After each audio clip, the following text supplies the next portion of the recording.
Hello, everybody. It is Monday, August 19th, 2024. It is 6:59 p.m., and you're watching episode 40 of the Dovecote with Will Jobst, a returning guest. Will, I suppose reintroduce yourself. Reintroduce yourself. I'm back, fuckers. Hi, I'm Williams. I am a game designer, editor, publisher, and interactive bio freak. That's what I got in my bio now. Hell yeah. Um, well, welcome. We were talking pre-stream about how apparently there's some sort of knock feature, and if you use that, just know I have a sawed-off shotgun like pressed against the door, so uh, there's some tense negotiation stuff happening here.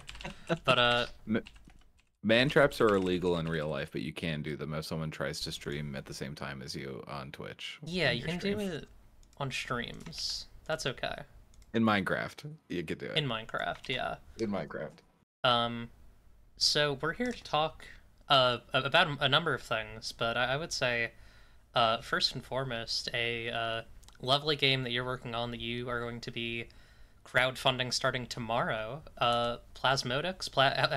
How would you pronounce it? Plasmodics. Plasmodics. Plasmodics. It's kind of a made-up word, so who cares? But I say plasmodics because plasmodics is the system and plasmods are the worlds that you can plug in. Mm.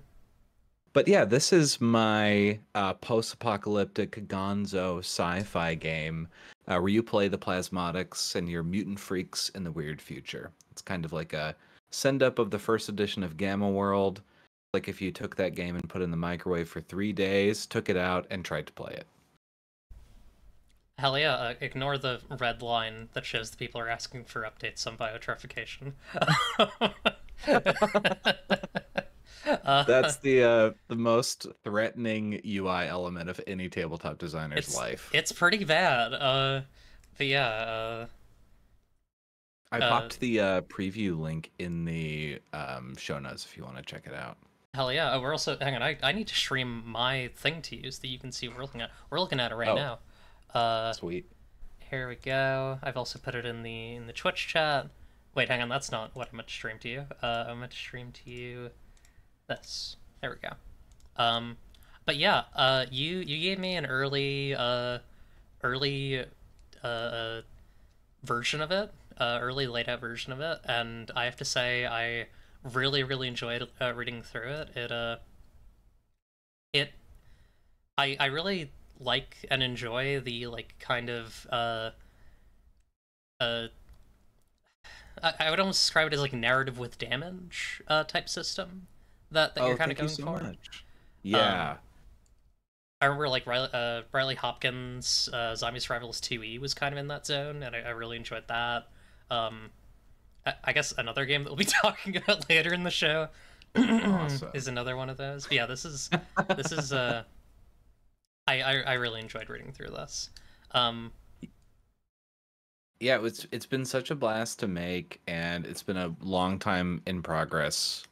So I'm just so excited to get it out. And yeah, I'm doing Plasmodics the book. I'm doing a adventure zine with it called Vermiculture, where you, the Plasmodics, discover all of the old bunkers that the billionaires of the Lost Era designed and bought for themselves. Oh god. And they were all planned to open up when the world was made right by whatever circumstances these billionaires wanted, and that of course never happened. And so 500 years later, the factory reset opens them all up for people, so you can see what has been made weird by time in there.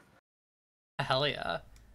Something I really appreciated was the plasmods. You're kind of setting, as you described in the book, like cartridges, are all really like the template for them is really robust.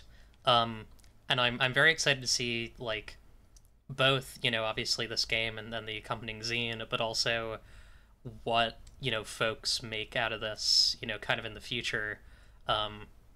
I I really appreciate just like how clear and usable that it, like, despite not really having a template written out, like how clear the template is just by looking at the text. And That's like I think it's such a cool. huge compliment. I love that. I have a friend who read through it and then immediately started making like the um Dark Sun version of like the Plasmod. And I was like, oh, I want to play this instead of Hell yeah. mine. Come on. That sounds awesome. Yeah. This is a game that I like deeply, deeply want to play and run. Oh, thank you The so much. yeah, like the I I've for a long time wanted something that's like a very strong post-apocalyptic freak game. Like that is a zone that I live in. Those who have known my work for years will know like it's up to you really. My series was like very much trying to find games that that fit that sort of template. Um, and this is like in that zone in a really great way. Um, Yeah, and I think you specifically have such a good taste in uh just difference and oddness with like mutations and body horror or body modding or anything like that. And so it's fun to talk to you on Twitter about like something you said was I really appreciate how there's always a pervert option in all of these mutations. yeah. Does this have any examples? Oh yeah, here. Actually, how much I guess Oh, here's what I'm gonna do. you can show the whole book if you Okay, I like. will show the book. Yeah. Let me get to the mutations because they're really fucking good. Uh, Here we go. Oh, these are nuances. Right, mutations are here. Also, look at this art. Who did this art? This is Zach Hazard Vaupin, who does a lot of really awesome, like mixed 3D render illustration stuff. And yeah, it just fit the vibe so well. There's a secret stretch goal. If we get enough money, Zach will do some more cool art. So maybe we'll hit it. Hell yeah. Um, yeah, stuff like goo in general. You produce goop or several. Sorry, you produce goop or several types of goop with different properties. Choose one. The goop puts things in stasis. The goop is strangely enticing. Um, and I feel like these are. Um, there's a thing that like I have thought a lot about with pick lists for games that have kind of I guess like perverse or fetishistic elements, not necessarily like erotic games, um, but like there's always the tension of feeling like you are taking like the easy road if you decide to take the more perverse option, and something that I really like about pretty much all the kind of dual picks in this is you really managed to land like the option that you know is maybe not as obviously perverse still has like some kind of strangeness or eclecticism Yeah. or even eroticism to it, and I think that's really cool. Yeah, writing these like I started with the Gamma World 1E master list of mutations. And I took the names and I threw away everything else and I was like, okay, let's like push these as far as they could possibly go. And all of these saw a lot of passes over and over again until I could really push them as far as they could possibly go. So like Water Walker is a great example of like if moving carefully you can walk on water. And the first pick in the pick list is you accept the unfortunate religious connotations. And the other one is you can walk on any water, even like sweat on somebody or like water on the bottom of a boat or something like that. Right. And Yeah, let yeah, me see just here. finding that both choices are what I really like. And I've been posting like daily mutations for the past like 20 days or so ahead of the campaign. Somehow people have not like muted the fuck out of me yet. So It's good. but I was at Gen Con and I just asked my group every day like what their choices were and I really liked to see that everybody knew exactly what their choice was and they were always different. I Yeah, was like, okay, great. each one of these is kind of a which superpower would you take, but the superpower is the same, and it's like kind of getting into the nuances of it. Um, I'm also acknowledging you, Luna. Luna? Hi, Luna. Hello. Uh, Luna was a boon companion in making this game because I did a lot of Blender work, and Luna's like a Blender god. So it was, yeah, Luna's very awesome and helpful, and a sick artist in general. Hell yeah. Duck, am I allowed to say the other thing that Luna's doing? I don't know. Uh, Duck, if you're around. But yeah, really really cool stuff. And then kind of on a system level, um, I really appreciate just the kind of emphasis on mutations as like your safest option. Uh, the emphasis on just being a freak, just uh, the emphasis on like combat as like an interesting and compelling thing. Uh, There's still dice mechanics out there for people to discover. I realized with this game. yeah. Wait, exposure. Wait, is she an IODM fraud? I don't.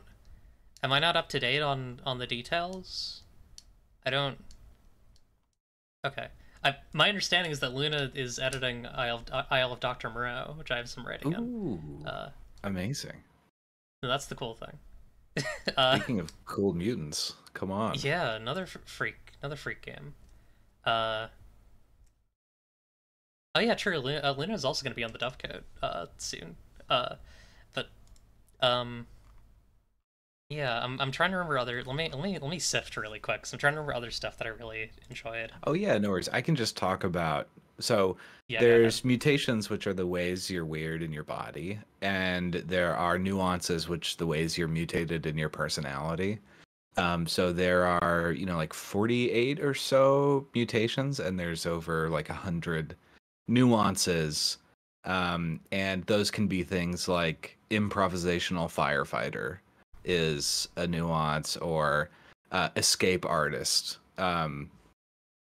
Or I believe it's like exit strategist. Or my favorite one today is you can have the nuance kickable ass. And you can just roll that if you want someone to come over and kick your goddamn ass, It's and really that's good. great to see him play. Um, and with these like combinations of mutations and nuances, you get these like really cool mosaic characters that everyone feels like their own Disco Elysium guy running around with just the inner turmoil of all their details. Yeah, I mean, the one, La Spirit de l'Escalier, like obviously very, uh, kind of in line with, the other one in Disco, which am not gonna, not gonna dare try and say. Yeah, Uh, yeah, exactly. That game was really inspirational because I wanted to see how a player could have their own like craft work character sheet where no one had the same thing, but we were all kind of just making our way through the world together. yeah. Which alien did you want to see? You want to see this one? I don't know. Oh, we got aliens. Yeah, there's all sorts of creatures in this game. Something another feature that I really enjoyed, um, the uh, the artifact system. I really really like. Oh, cool. It reminds me a lot of because I've been playing a lot of Space Station 14 recently. Um, it reminds me somewhat of the way that like alien artifacts work in that. Which in that like there are uh artifacts and they have uh like their like qualities are kind of like detailed out in like a weird kind of spider web, and then Mm. that's like not visualized, like you just kind of have to like take notes, and then as you do certain stimuli to them they like change what things they do and like give you more research points. And in this obviously you have like more of a kind of like randomized prerequisite system, but it just kind of reminded me of that. I think it's a really Yeah. great. I love things. I love things that evolve and change and react. Yeah, thank you so much. The way artifacts work in this game, and this comes from Gamma World's like bizarre Byzantine artifact chart. In that game, it is like dice flow chart that you just roll on and roll on and roll on, and there's a chance they explode and kill you, or they become just a you know the thing that most happens is that it turns out you're making a bomb that doesn't work in play. It's like it's always for some reason a broken bomb. But we started to when I was playing this at the beginning of the of lockdown. We used this chart to be kind of a session pacing mechanic. So at any downtime, we would roll on it, and instead of just doing it all at once. And so I kind of took that how we interpreted the game into these ID actions. And so there's three artifacts in the book. One of them is just like a steering wheel, and you have to figure out what it does. And it's all experimentation and trying to find people and resources and tapping your community or your own brain to figure this out. And they do, like in Gamma World, they can break and destroy everything, which is great. I will spoil that one of the things that happens if you mess up identifying the steering wheel is that a car, like a Herbie Fully Loaded style car, will just hunt you down in the game. That's so good. Coming for you. Really, really fucking awesome. Yeah, and I like how they're, kind of detailed, and it's cool stuff.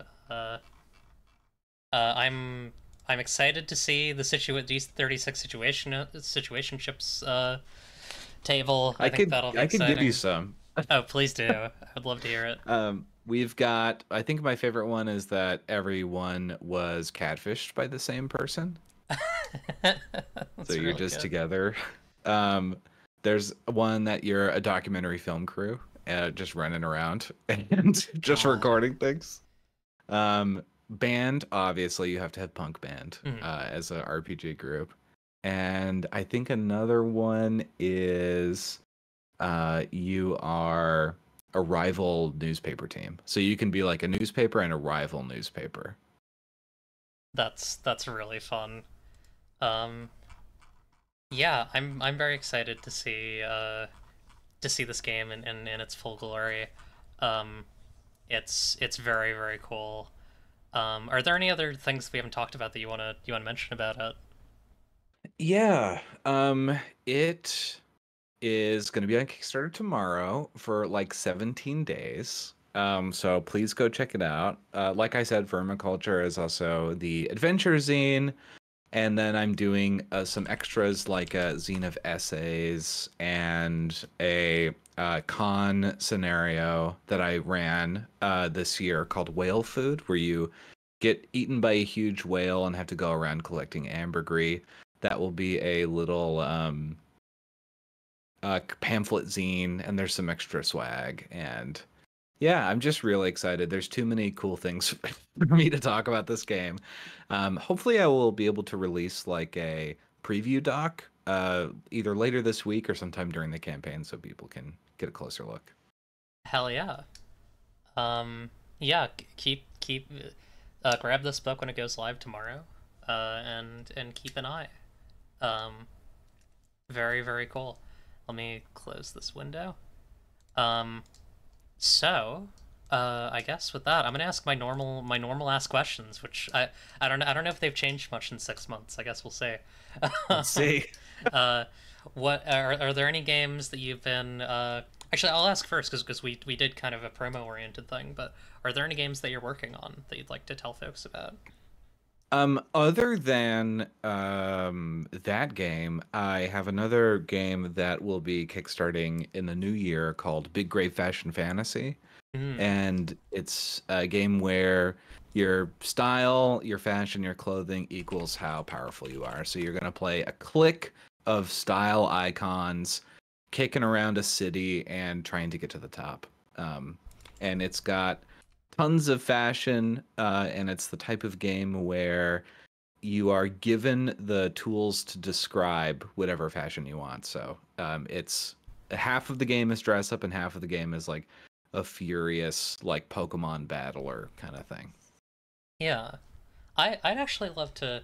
I have some I guess kind of game designer to game designer questions, because like I I've only done my first Kickstarter at this point. It's taken way longer than I was hoping because I'm just Oh my learning God, does it? stuff. Yeah. Uh, but I'm like kind of curious, like to your estimation, like what is a good pace for putting things out? Because I have like so much stuff that's like basically ready to be kickstarted, but I'm like nervous because I'm like, oh, I already have other stuff going on, or like even after I've published my existing work, I'm like, is that too much? Am I asking too much from people?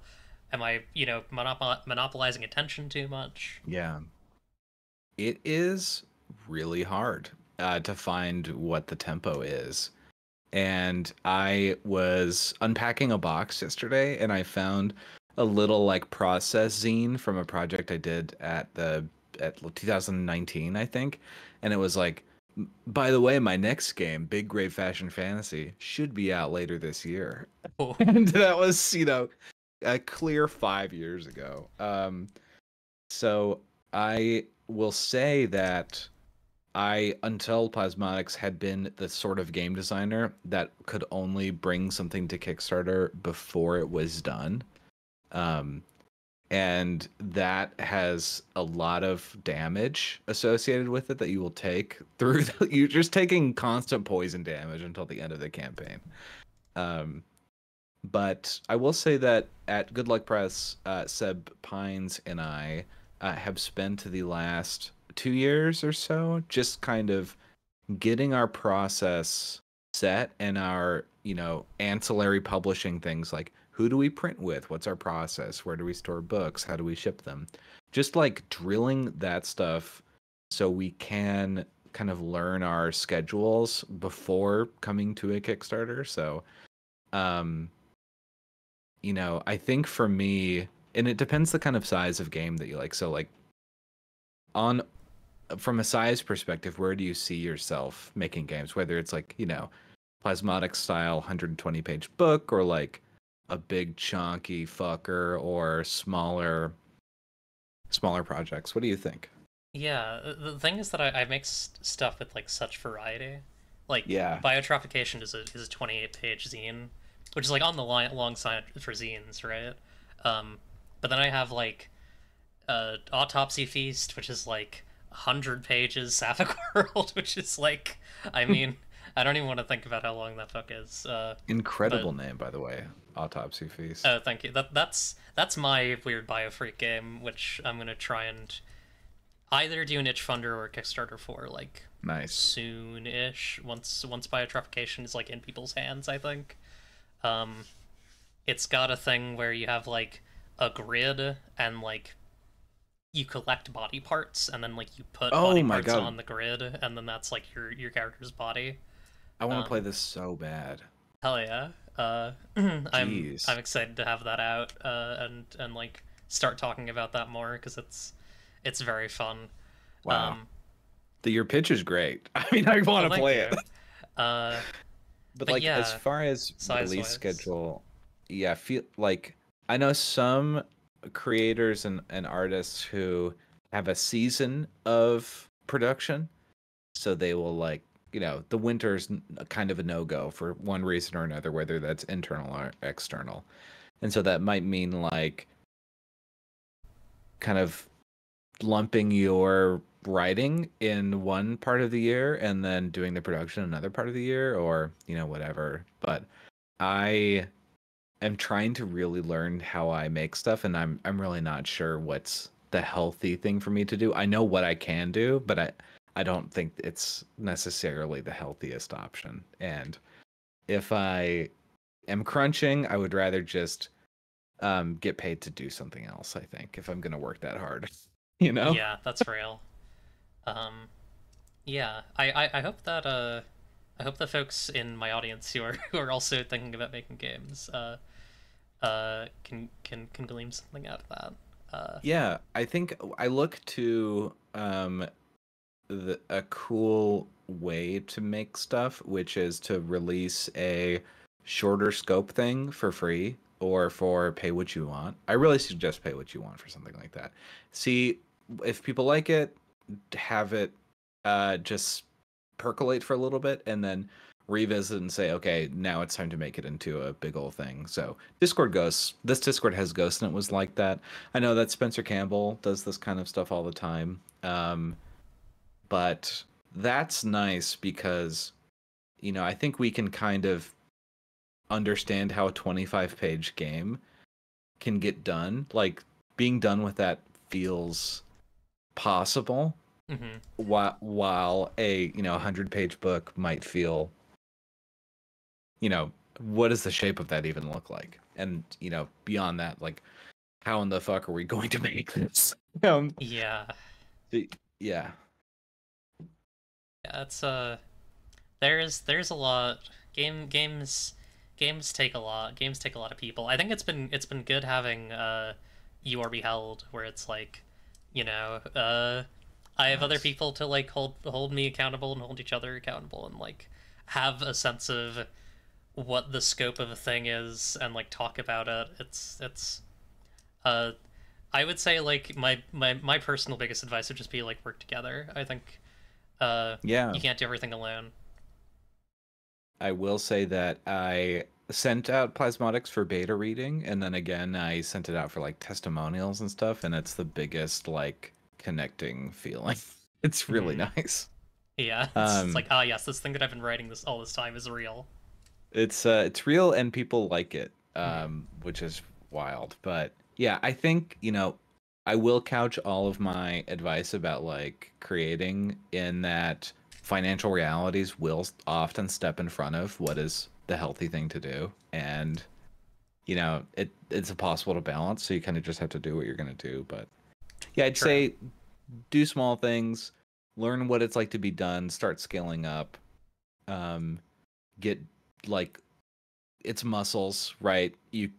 You got to get the muscles big, and then you can make those big books, or a lot of small stuff, whatever you want. But yeah, learning how to get done with stuff is really tough and really important. Yeah. Hell yeah. Um. Kind of moving forward here. What games have you been like playing, thinking about, looking forward to reading, etc.? Right now, I'm playing Barkeep on the Borderlands with my home Mm-hmm. group by W.F. Smith, aka Prismatic Wasteland. And that is one of the most fun games ever written, I think, on the page. Um, my group has the certified world record for getting the antidote. So what's up? What's up, Hell yeah. everybody? I have a signed copy that has a certified record in it. Okay. Damn. That's awesome. Um, but at Gen Con, I picked up Brave Zenith, which I wanted a physical copy for so long, and now I have one, and now I get to play it. And that's another like takes place in a strange post-future, and it definitely feels like a hidden away NES game.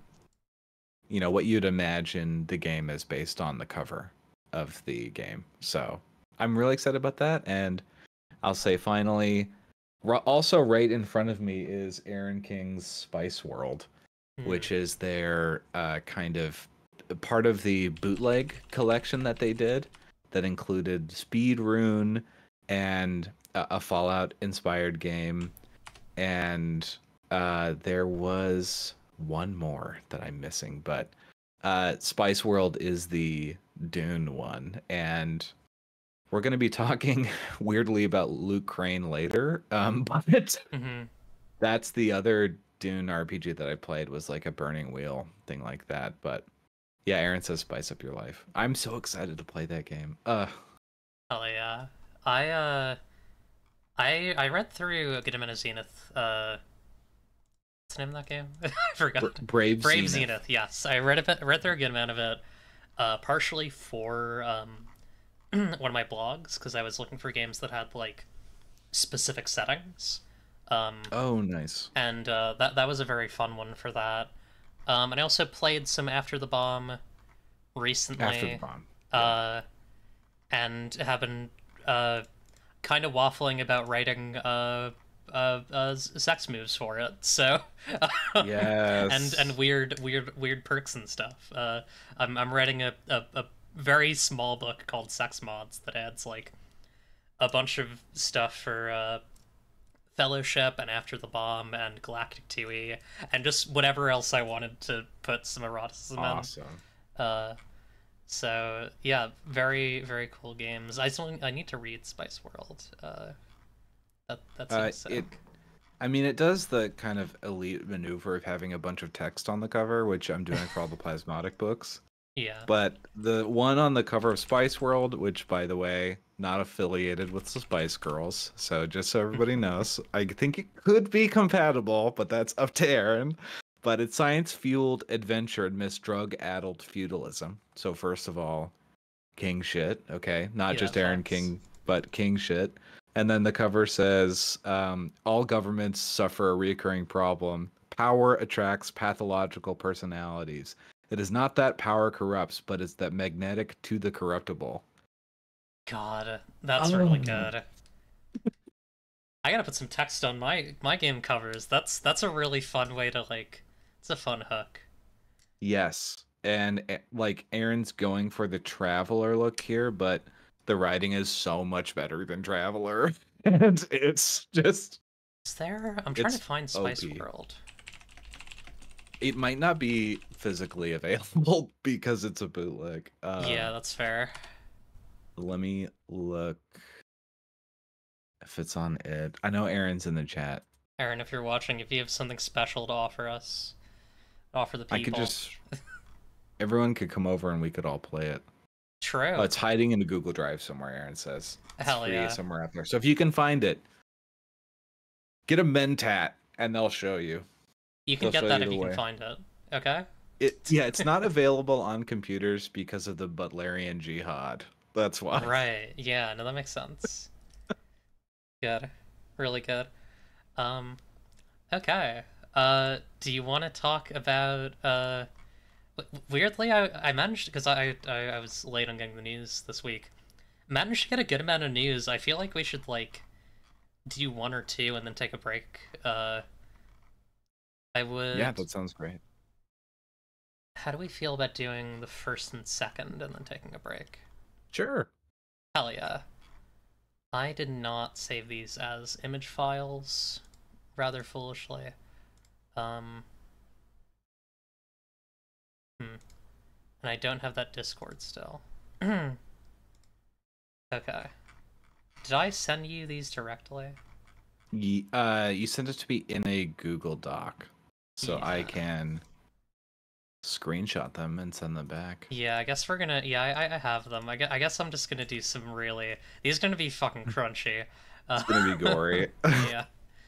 I'm gonna send It's these. gonna be back like to you in a Discord. role-playing game from 2014. Spoiler alert. It's gonna feel. We're gonna be on some Google Plus shit.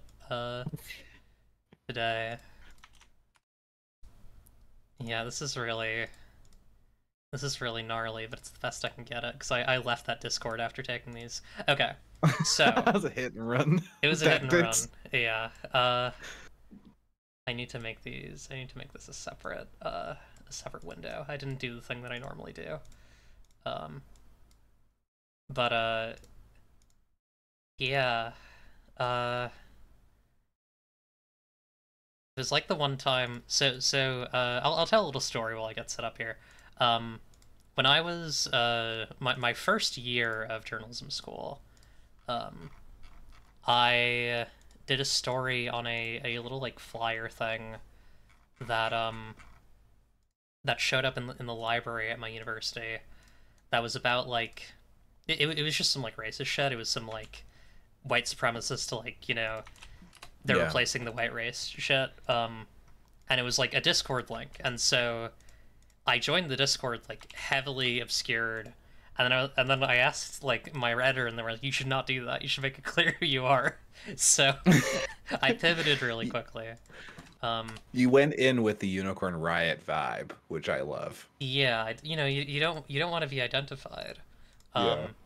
And I talked to this guy, and I had this long interview with him about all of his fucked up evil politics.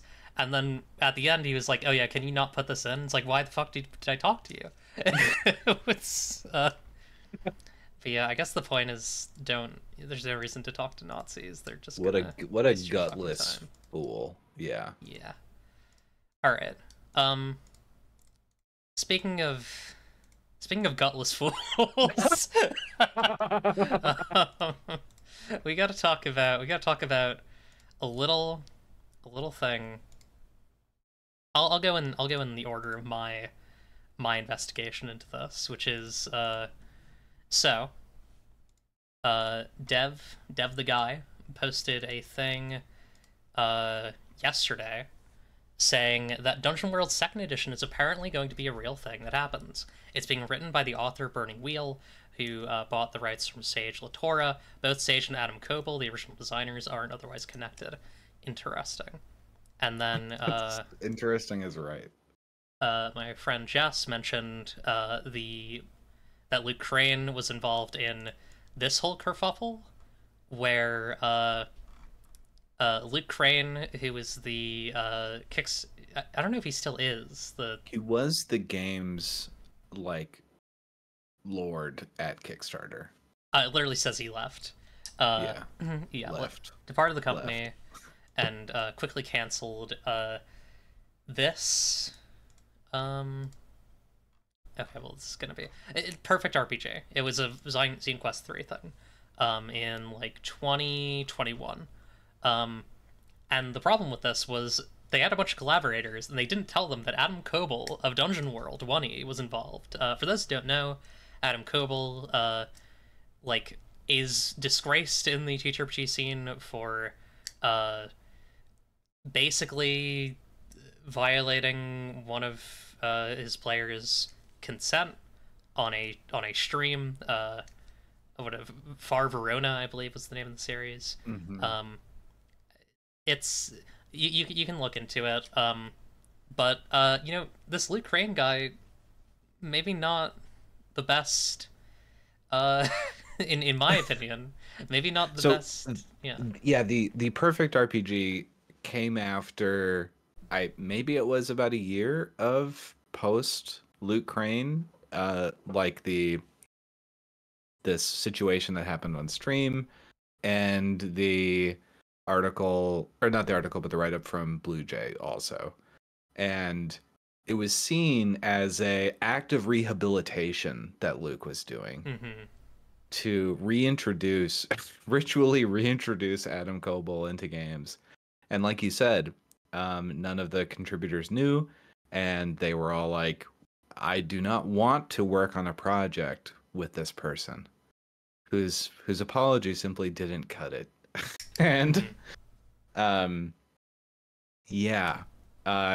before that, Luke published Burning Wheel, has worked on a game about the role-playing within the French Revolution. I forget the name of that one in particular. And was associated with I believe and Torchbearer as well is the other game. Yeah. So a bit of a fucking mess. Now you might be wondering, okay, this is just a tweet. How do you know this is? In fact, I literally asked. I'm trying to get the source on this. It was posted in the Dungeon World Discord. It actually wasn't posted in the Dungeon World Discord. It was posted in, I would say, the most popular Dungeon World Discord. It's a difference without a. How are there Dungeon World Discords, by the way? Yeah. Is that possible? I don't. Anyways. I'm curious, what's your experience with? We can talk about that after we get into what the deal is. Yeah, we can finish this up really quick. So as you can see here, actually you might not be able to see that well because I have Will in front of it. I'll hang on. I'm just gonna move this really quick. So from Luke Crane, hello friends, my name is Luke and I've been publishing Dungeon World since 2016. And for those 8 long years I've wanted to make a second edition. Recently, the other co-creator and I bought the game from the original creators and are about to start working on Dungeon World Second Edition. So I am Dungeon Groot now, I guess, which is so God damn. I really like I don't even know what to say about that part of it. So this is happening? So guys, you're gonna want to see this. Hey, Me publishing Dungeon World wasn't on my 2024 bingo card. God. Uh, there's a joke in my head and I'm deciding if I should make it. I think maybe you should. So like, I see like a glimmer of dyed hair behind me. Adam Koble's right behind me, isn't he? sorry, everyone. Um, anyways, it's pretty crazy. Pretty crazy to say that in 2024. And then this brave soldier says this you and does the whole thing about the perfect RPG with Koble thing. What a Bless this person. what a just like God's perfect poster with this. I have a bird that I forgot to bring in. I'm glad Cordis got to miss all of that. Cordis coming in from I've probably repeated so many of these at this point. Cordis is coming in from a what's a relaxing and calm place to be? A base on the moon, but it's like a luxury base. Okay. But yeah, let's talk about Dungeon World and Dungeon World 2e and like how do we parse this? What experience do we have, etc., etc. Yeah, I think this is a classic CG game, the cash grab variety of. Yeah, actual factual in the chat. Dude cannot disentangle himself from Adam Koble. It's really hard for him when you still stand for your friends like that.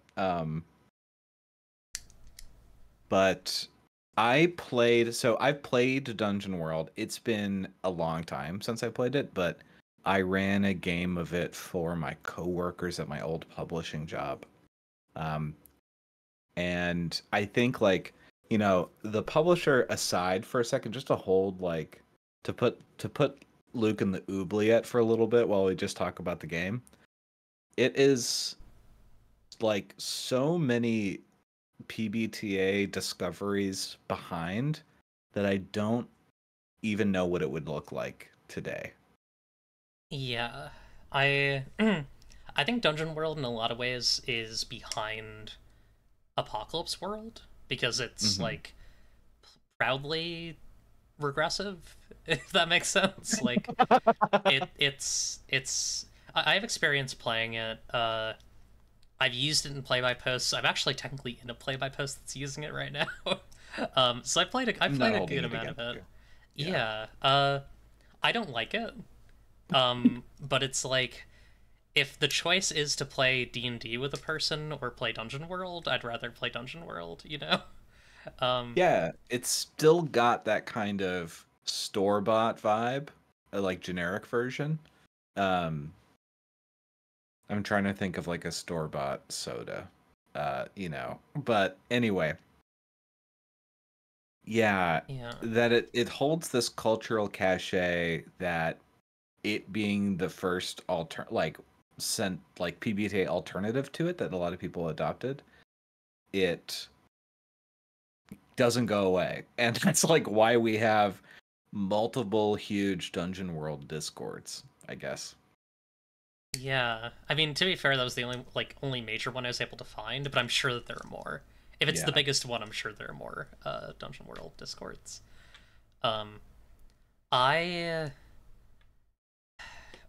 really mixed on Dungeon World because I had last week I had Valmini on, who obviously, like, you know, Fellowship, which I think is a wonderful game, you know, comes from like not being happy with the way that like Dungeon World was affecting creating Inverse World, and I think that Dungeon World has had a good effect in the sense that it has made people realize that they can make fantasy PBTAs that aren't like it.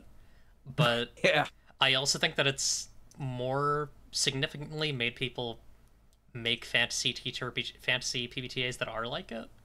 And I think it's definitely had an effect. Is I guess my point. Yeah, its footprint is definitely huge, and it makes me think, how is it going to leverage that into a second edition? What do you even do? Like, this feels like an impossible design task. What do you change? What do you keep? What do you update? I wonder who, if Luke is going to design it or get someone else to, or use notes, from his secret friend, Hmm. who's right behind me. I did But see some people joking like, "Ah, yeah, this is my friend Schmam Schmogel." Uh, yeah, exactly. Maybe we'll see some hilarious pseudonyms in play, which I haven't seen in a minute. Square glasses and a little mustache and a little like pink nose. What would you do if you had this design task to make Dungeon World 2e? I, oh gosh. I think I would make something that actually looks very similar to Sapphic World, but just isn't like erotic. Uh, Nice. like I think, well, I don't know. Honestly, I think I would make something that looks like closest to like I mentioned it earlier in the stream. Riley Hopkins' Zombie Survivalist 2e. I think I would kind of just make a fantasy hack of that, and add Cool. the front system and call it a day. Um, and I would try and, obviously, I think a big sin that a lot of PBTAs have, and if I remember correctly, Dungeon World has, is the stat replacement thing, where it's just like Yeah. everything has to be stat replacement. Also, I cannot believe that Dungeon World has a like a stat to modifier mechanic when it's Yeah, you need it. Like, you need this one moment in character creation where you're like, what is a 15 again?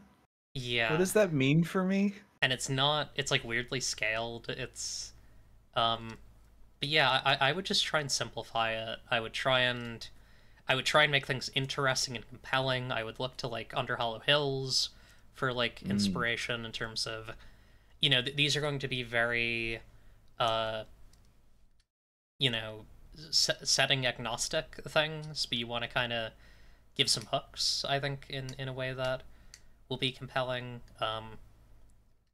Maybe draw some Wanderhome into there, even like Ooh. have like a named setting that's like, this is the this is Dungeon World, and then like have some little like reoccurring motifs and characters that are, glossaried at the end. um That's if actually, I love that idea a lot. And it makes me wonder really how good they had it back then, where they could just make this game with so little yeah, setting detail and just be like a fundamentally stale text that people still v- rock with. I don't know, it's interesting. yeah, it's this and I think Monster of the Week are kind of the anchors that are pulling.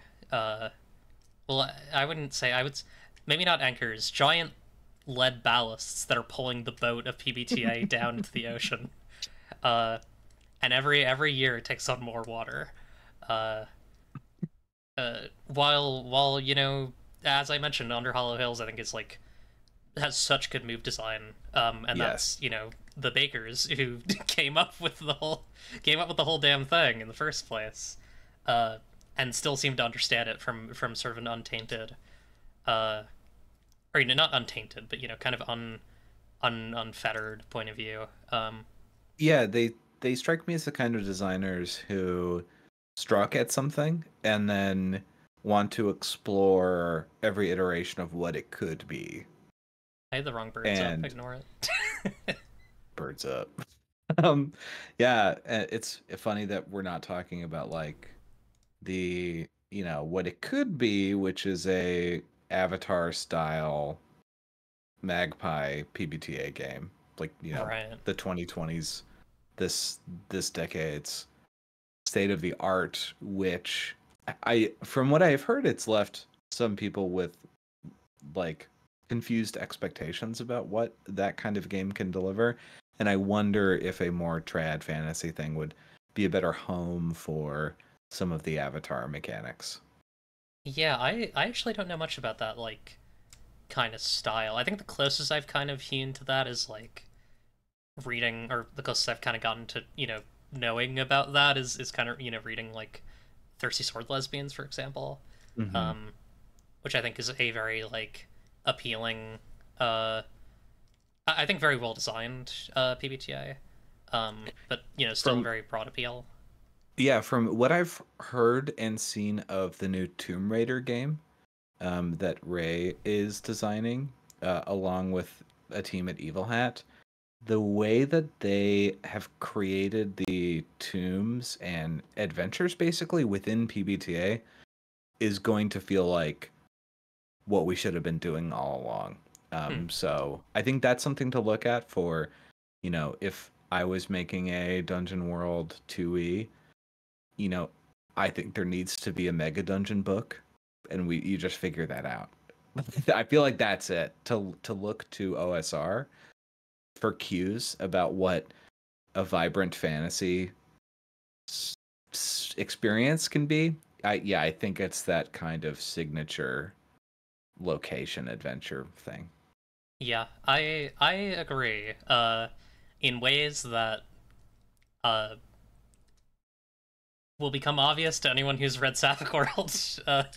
Like I've tried, like, Sapphic World has like distinct dungeons and like places that you can go, and like repeatable things, and like placeholder things. Like Hmm. I like both the specific and the like reusable, and uh I think giving the GM like interesting tools and stuff like that, and not just like being like, yeah, just throw something together. I don't know who fucking cares. Um, I think Yeah, resources are really good. it's interesting to see like D&D 5e even approaching some of this stuff with like what is it called, the like boss actions that they have that are kind of Hmm. like stage breakers. Yeah, That's layer what I actions. Yeah, layer actions. Like, what if that was a playbook? I think of Aaron King's work with Patchwork World, Hmm. as like a, beautiful exploration of what some of those single floor of a dungeon things could be. What if you had a playbook for a single floor of a mega dungeon? Um, Yeah, I don't know. I feel like it's wide open, and I'm getting excited thinking about it with you, and I know it's going to be fucking garbage when Yeah, they it's make it. not gonna be. It's gonna be pretty bad, Yeah. unfortunately. Um, but I do think, I guess my message to the viewers is make some games with some places. I like, or even just think about more diverse ways of like presenting that sort of stuff to facilitators or GMs, because I think that there's a lot of really cool space for like uh navigable environs or spaces, because like a Eusebius chapter is a dungeon in a lot of ways, right? Yeah, good Like point. I think there's a lot of different shapes that can take. I feel like we're getting into a cool era where there's a lot more narrative design happening on the spatial level that you could almost call it like level design or something like that. Hmm. And I feel like the NSR world is rocking this so well.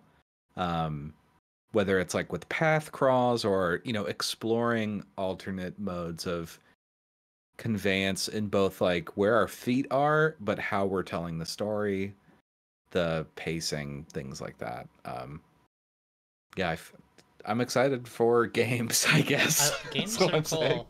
It Games turns are out good. that if you don't look to the same like three eyes for stuff, you're gonna wind up in some you're gonna wind up in some like more interesting environments and situations, and like uh the mechanical ecosystem that we all live in becomes more diverse when you stop looking at the same three white guys, basically. Yeah, and Um, people's tolerance for weird, interesting stuff is so high.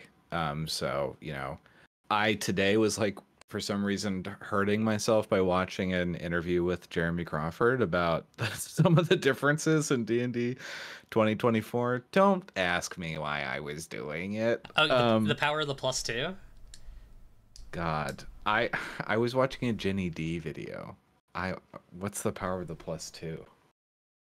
Uh, so This is gonna hurt. hang on, we gotta find this. Uh, God, where even is that? You can choose the +2 now.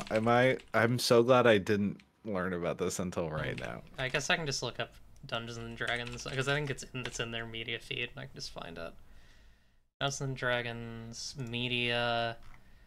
Well, there's Brenly Mulligan. That's cool. Oh right, they have so much shit up now.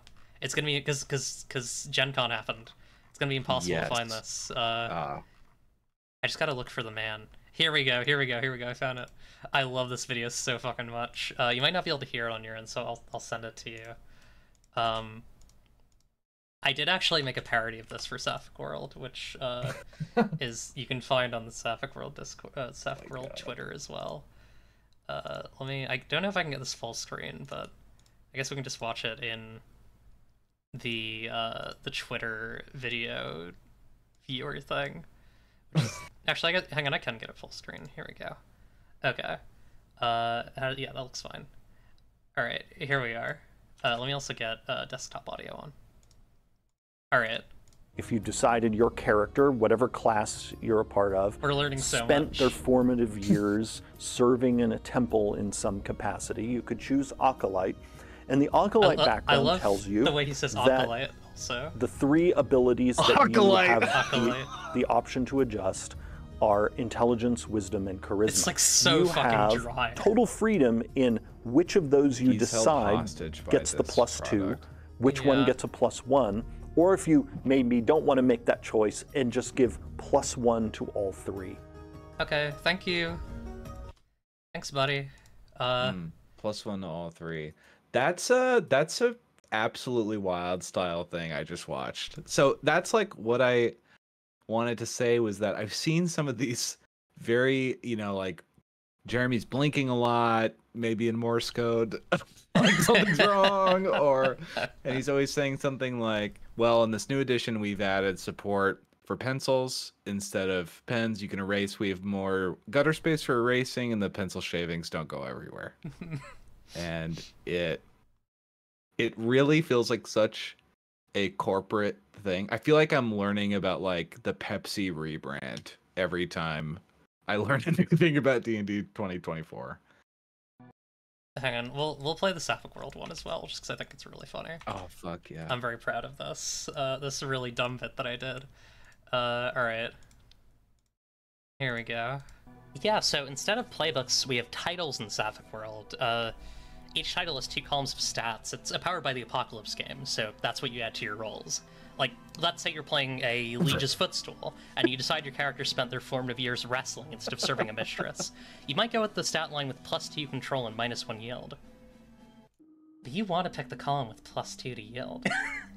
You want to pick the column with +2 to yield. Don't you want to pick the column with +2 to yield? You want to pick the column. Finally, Hypno. You want in our RPGs. You want to need Hypno. You want to That's yield. what Jeremy was trying to do and couldn't do it. You want That's to why that yield. image, that image was moving in portrait mode. Like, right. Jesus Christ. But yeah, so that's that video. I hope that they do stuff like that for Dungeon World 2, so I can know all the changes and stuff. I need some long change logs for Dungeon World 2e. God. Do you want to tell, before we take a little break, do you want to tell me a little bit about Gen Con, how it went? I have some more general like topic type stuff if you can't think of anything, but I'd love to hear just kind of your thoughts on how the con went. Will's Gen Con report. Will's Gen Con report. I'm back. Yeah, Gen Con, and it just goes to like an on-site interview with me. Yeah, so it was cool. I have been a bunch, and I haven't been in about 4 years. So it was interesting to like feel the difference for me personally, what it was like working for like a mid-tier publisher where I didn't really have any friends at the con, to going this year where I just was with peers and friends the whole time. and seeing a bunch of people I knew from online and getting to like put faces to names or moving speaking faces to faces. And that part was really excellent. Can't really get better than that. I got to wander the halls a bunch on breaks. I was working with the Gila RPGs booth with Spencer Campbell. And I was also working a bit at the World Champ Game Co. booth with Adam Vass and the Possible Worlds booth with Tyler Crumrine. And so I was just selling pure quantity, just a lot of games there. Yeah, so, those are some cool effects. Yeah, and I just got to talk to a bunch of cool gamers that like would just roll up, and so getting to talk to people, just hanging out, that all was super great. I didn't play lots of games. I never really play games at Gen Con.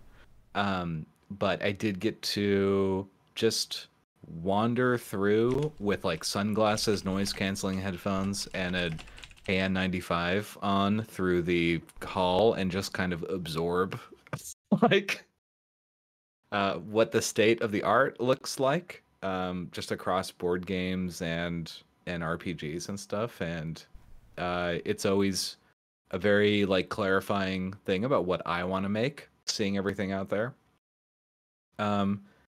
And it's probably the only good thing going. Oh my god, I'm live at Gen Con. I've done shtick. My apologies.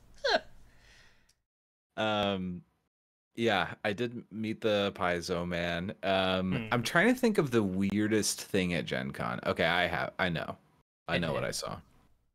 I was working at Tyler's booth for a minute, covering a bathroom break, and a guy came up and took photos of everything at the booth, and then a big photo of the whole booth, and then rinsed and repeated for every single booth at Gen Con.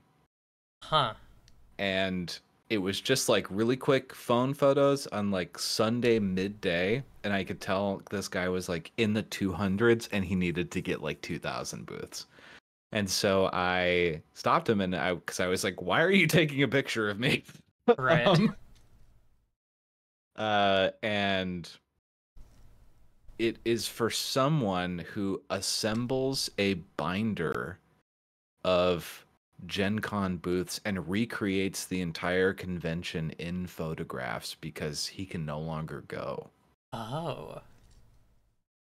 Interesting. And I was looking for more details about this guy, and to this, photographer's credit, it's very funny, and it was like, this guy is very, very, very, very rich, and he dresses like a mafia don.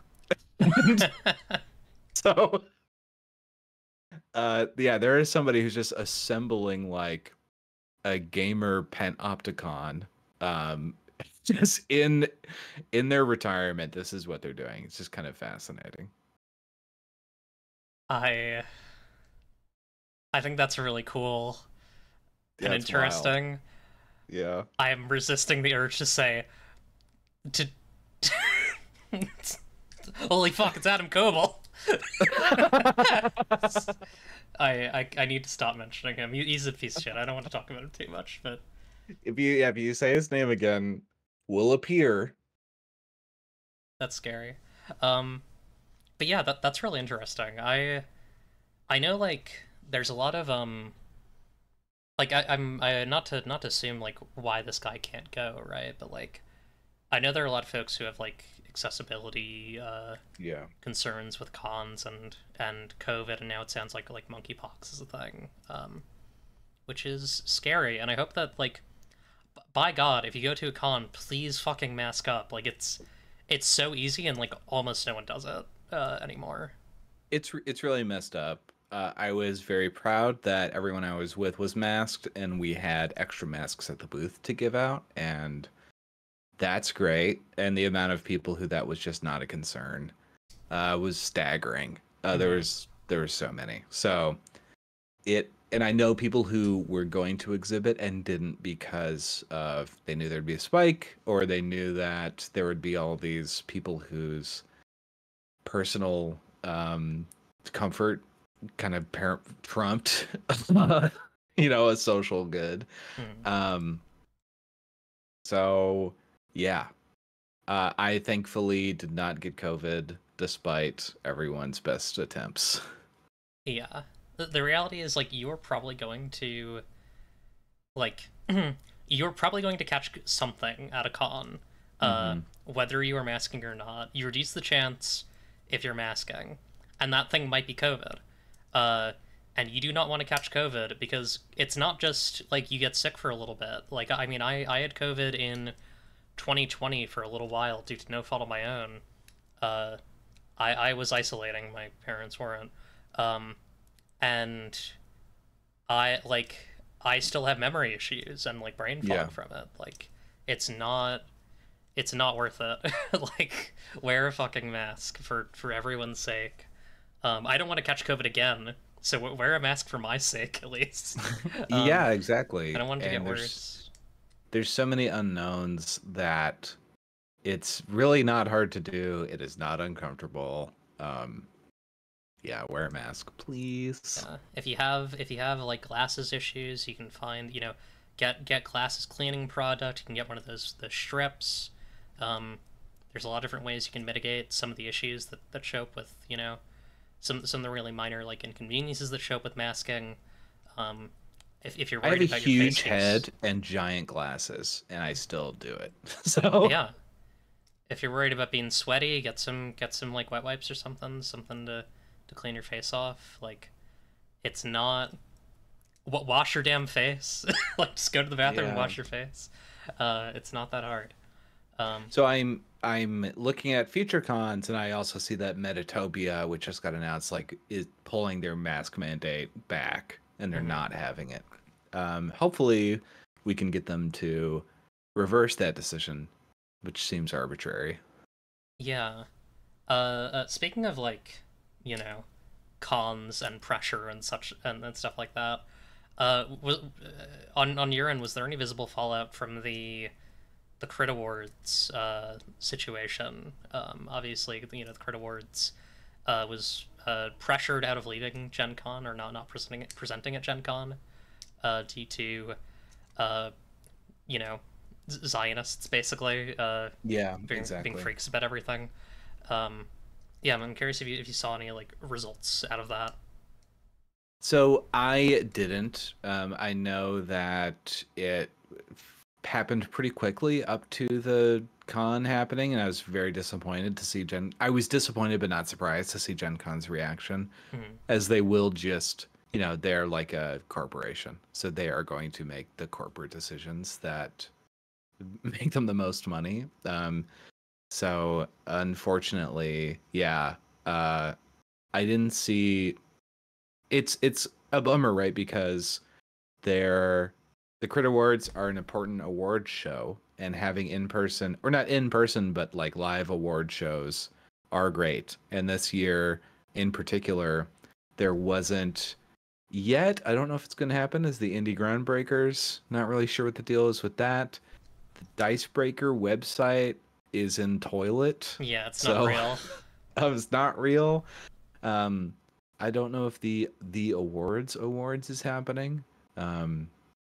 So we just have the Deanna Jones Awards and the Ennies. And the Deanna Jones Awards, it's like a secret cabal decides who wins. And this year, amazingly, they picked up Haizo Union, which, congratulations. But that is to say, like, having less visible awards for indies hurts, and especially when it's like Zionists just doing their playbook of, like, emailing your parents, basically, trying to get you, email your boss, get you in as much trouble as they can. It sucks. It's no telling good. The principal, etc., etc. Yeah, exactly. Yeah, I very much agree. I would love to see more award shows out there. We're approaching the end of the year. I gotta figure out, like, what the Dovies are, or whatever I want to call it. Oh, nice. Yeah, I want to do a little award show, but I want it to be. I've thought about maybe just bringing on some folks who've been on the show and, like, having them present something from the year that they didn't make that they thought was really good. I love that. Or a moment, or a game, or a movement. Because I think that would be a cool celebration of the show and folks who've been on here, and also some cool stuff that I haven't probably heard of, and that my audience also probably hasn't heard of. I love that idea. I would love to tune in for that. Hell yeah. Luna asks, who decides the Deanna? It is a group of people, tabletop industry professionals. Big pause there so you know what I mean. Mm-hmm. They have a, basically Bohemian Grove style experience where there's a short list that's generated. I think you can submit to it. I don't know, because sometimes things like the concept of Gen Con wins. Or, Yeah. Gonna be like actual play podcasting won 1 year. It's like, okay. I know you can great. submit to emerging designer. I've done that a couple times. Yes, yeah. It does help if you have the full backing of the U.S. military. So I think you should work on that next time. Yeah, maybe I'll see if I can I don't know, shoo my way into what is called Moonbeam. Maybe get some moonstones. I feel like if I had like 10,000 moonstones from the platform, I'd probably maybe I could bribe the judges or something. It's gonna run you about $79, so yeah, you can get that. Yeah, it should be fine. The moment I stop spending money on Warframe Platinum, I'll look into that. All right. Do you want to take? Hang on, let me get you out of Gen Con. Get me out of here. Get me out of this damn fucking steak and shake. I'm on the Jordan Peterson meat diet over here. All right. We'll be back in. How do you feel about a 5-minute break? That sounds great. Cool. We'll be back at 16.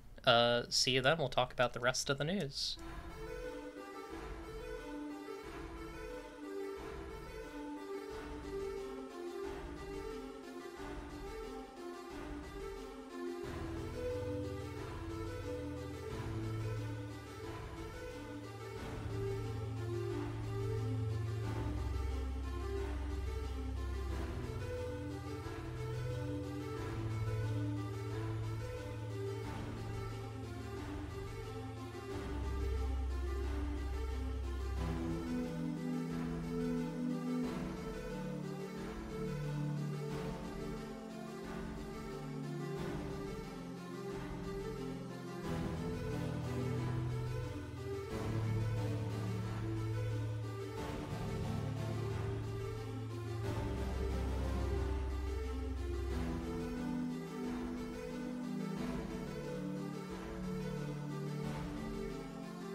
Hello, everybody. We are back, and we did not talk at all about whatever the Mormon teacher RPG. I don't know. It's Brandon Sanderson's Cosmere. But we're not talking about that. We don't care about that. We're not. It's not important to me. We don't care. We're not talking about it. We are trying to figure out how to get Office Space style single penny fraction transactions into my Kickstarter from that one, but that's kind of a behind the scenes thing. Yeah. I'm trying to get some moonstones. But moonstones ain't gonna earn themselves for me to play. I need to start streaming on Moonbeam so I can get my moonstones. But yeah, we're gonna talk about a much a lighter thing than I think the previous two topics. This wonderful Teacher P Iceberg by Snow, inspired by Aaron Lim's tweet. I don't know if I ever saw that tweet, but it was all the D&D editions in the Iceberg format. Oh, okay, that makes sense. I thought this was really fun. Some people in my streaming Discord were like a little mad about this, but I think that's kind of the point. Yeah. Because it has some controversial takes. I don't know. Have you identified anything in this that you want to talk about? Because I have a couple, but I wanna wait. I think we take it layer by layer, right? Yeah, sure. So the top layer of Snow's Teacher P Iceberg. Let me zoom in a little bit just so folks can see a bit better. So you have Call of Cthulhu, not Corruption of Champions, different game. Pathfinder, 4E D&D, 5E Cyberpunk Apocalypse World, AD&D, Fate, and Alien. AD&D being up here, because I think AD&D here, and maybe even Cyberpunk, don't belong anymore. Yeah, makes sense. Yeah, I don't know. Yeah. Well, 5E, 4E, maybe I wouldn't even put up here, right? Yeah, I would almost argue that. Cyberpunk. I think Cyberpunk. Well, because like Cyberpunk, there was like a game and an anime fairly recently for Cyberpunk. I feel like that's like pretty mainstream. Mm-hmm. Alien. I don't know if I would put Alien over like The One Ring, for example, or like Shadowrun. Yeah, that's a good point. I think the Alien here is pulling for all the Free League licensed games. Okay, I can see that. That's what I see. Yeah. But yeah, in general, it's very quibbly here. I think the next one is where it gets spicy.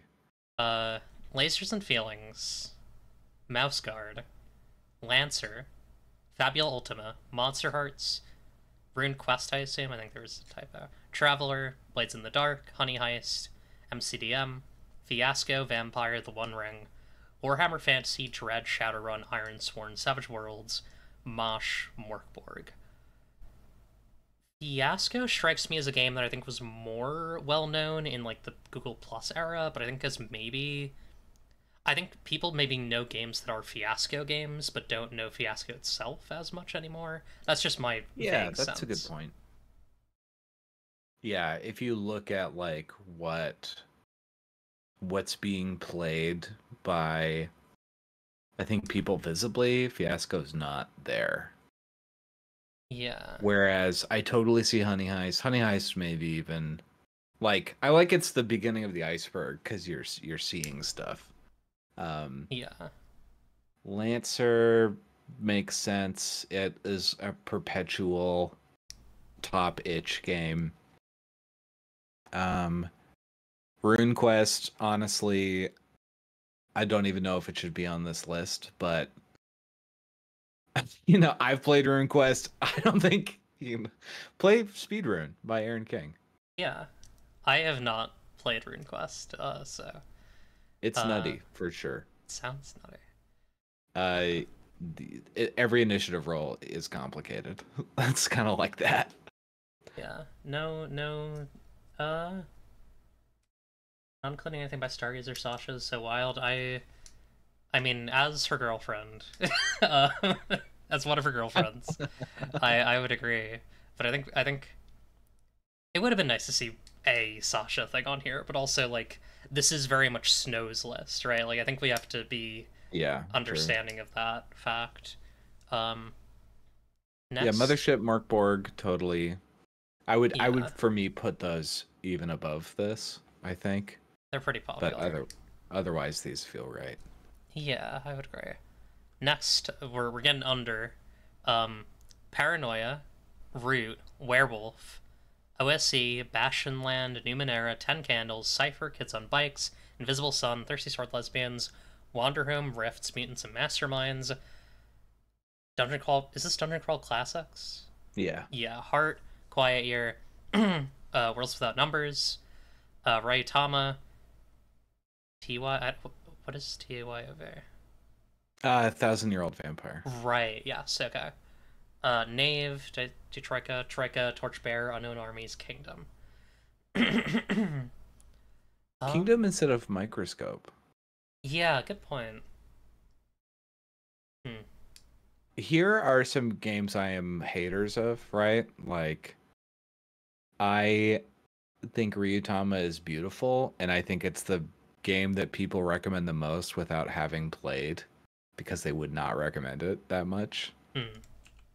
Riffs is crazy fully. Riffs here is wild style.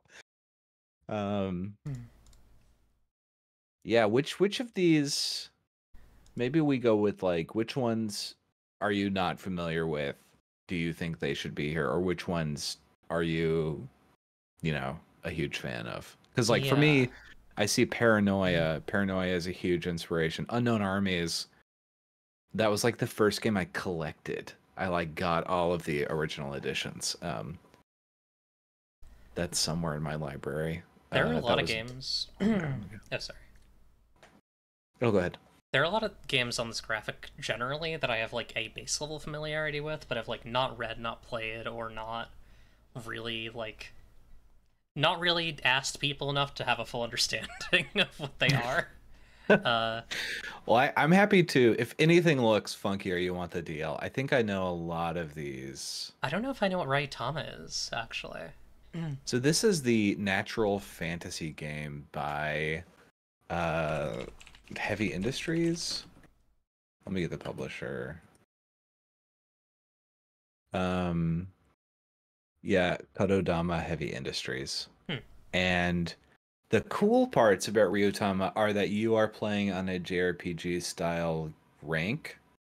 So like you have a front rank and a back rank. And you are doing this, what turns out to be a pretty hardcore survival travel game. And you might see a picture of Ryutama and be like, this is like a very soft pastoral game, when really it's about like starving to death and then having to fight. Its signature thing is that it has cat goblins, which is pretty cute. But yeah, it is brutal. It is brutally difficult. And it's a bad gateway game, I think. Yeah. Like, I feel like a lot of this, there's like a time thing to this, where it's like, I feel like Kids on Bikes is weirdly probably higher than this right now, if you consider like Never Stop Blowing Up and like that. But that's like a very like right now, immediately now thing.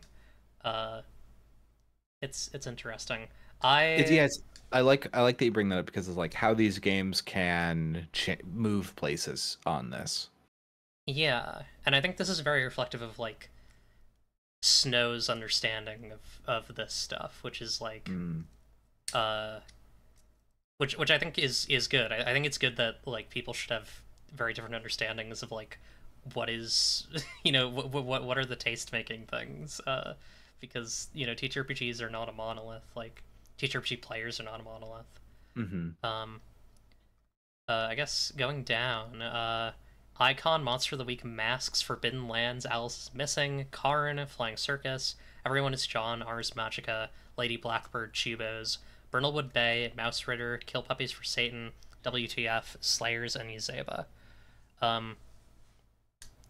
What's weird is I feel like I know more of... like, as you go further down, I feel like I know more. But I think part of that is just, like, I'm a trans woman who makes games for trans women, who plays games for trans women. Yeah, you're going to have, you're going to know what Chubos is. You're going to know what a Nobilis is. Yeah. Like, Monster of the Week this low. Monster of the Week below Thirsty Sword Lesbians is really interesting to me.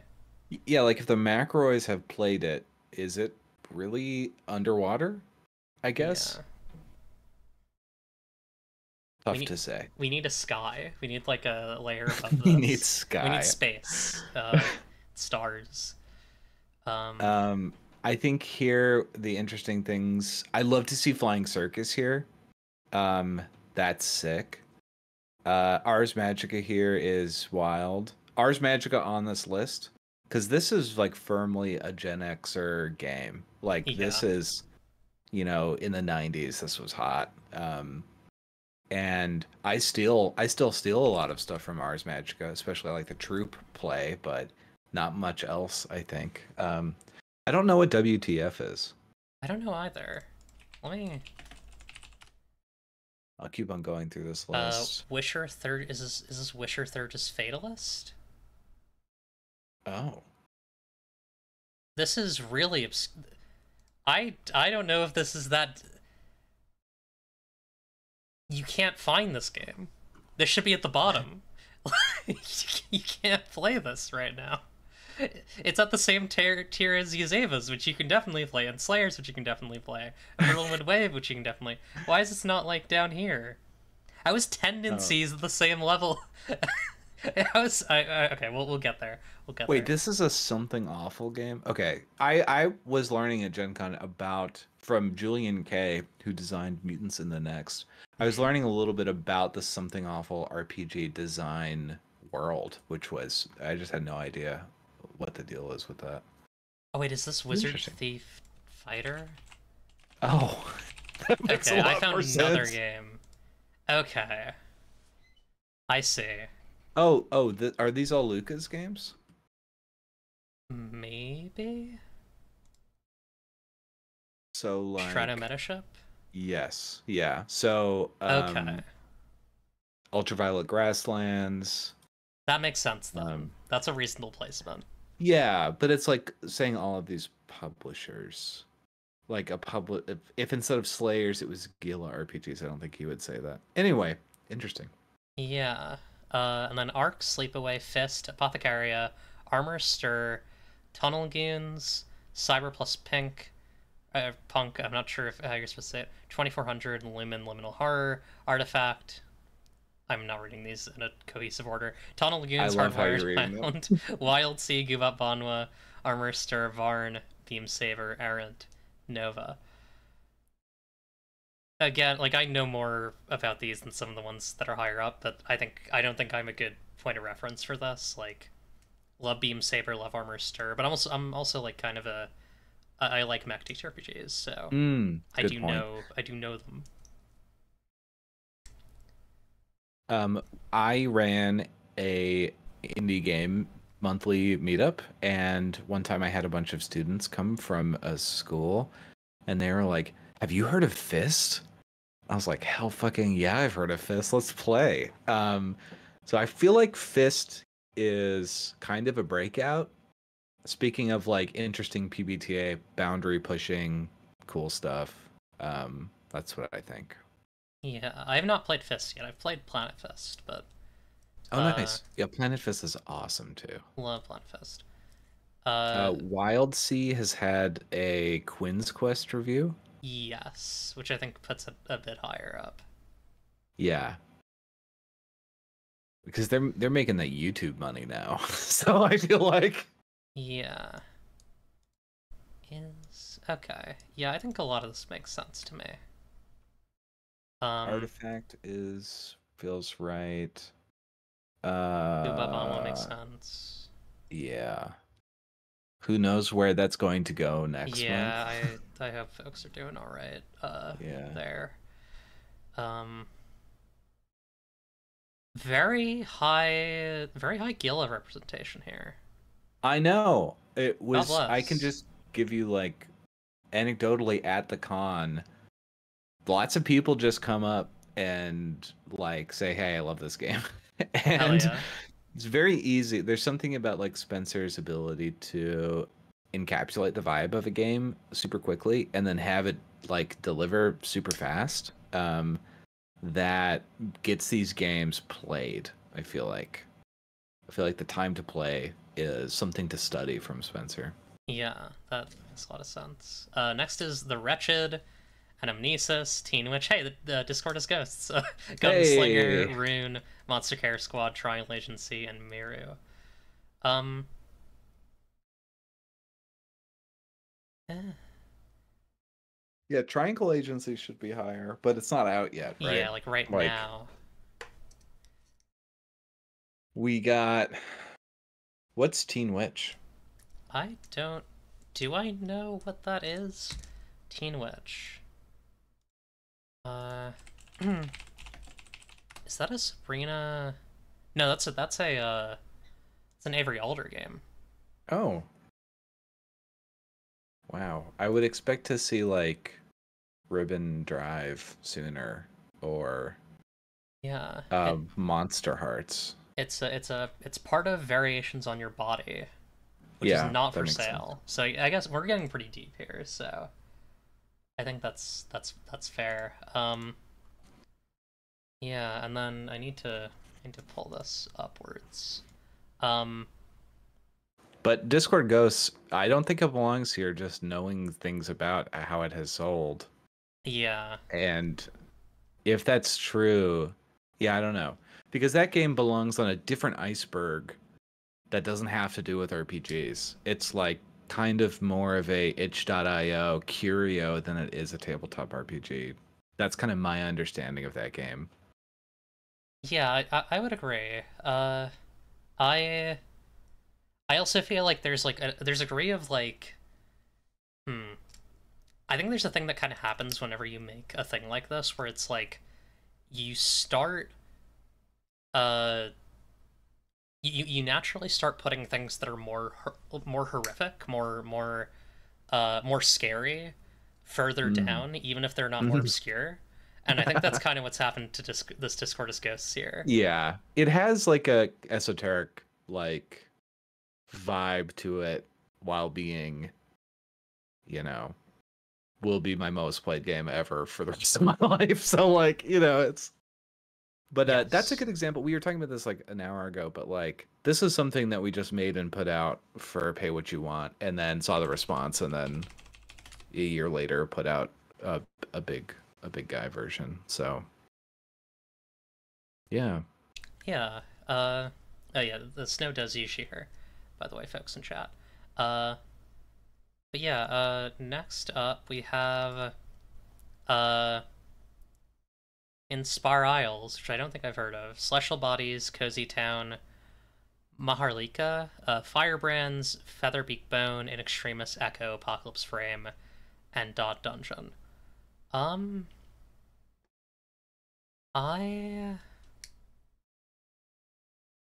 Cozy Town, I think, could probably go up 1 or 2. Here's the problem, is like, I don't think Cozy Town is... I think Cozy Town is a very small game made by a person who is very big. You know what I mean? Like, I think Cozy Town is a game that like exists in Ray's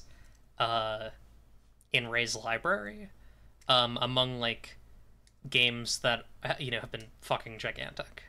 Yeah, absolutely. And we were talking about Ray earlier, but like,